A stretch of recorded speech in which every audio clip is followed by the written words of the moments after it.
وإذا قرئ القرآن فاستمعوا له وأنصتوا لعلكم ترحمون. بسم الله الرحمن الرحيم.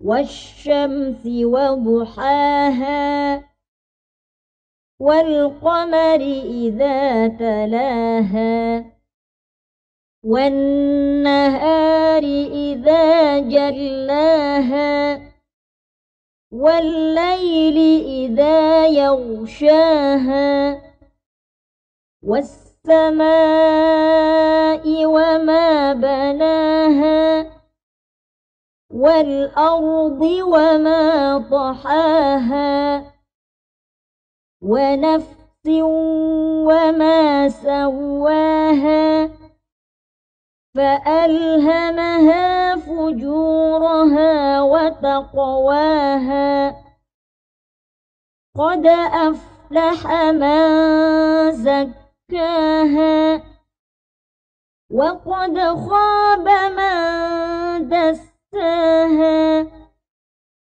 كذبت ثمود بطغواها إذ انبعث أشقاها فقال لهم رسول الله ناقة الله وسقياها فكذبوه فعقروها فدمدم عليهم ربهم بذنبهم فسواها ولا يخاف عقباها.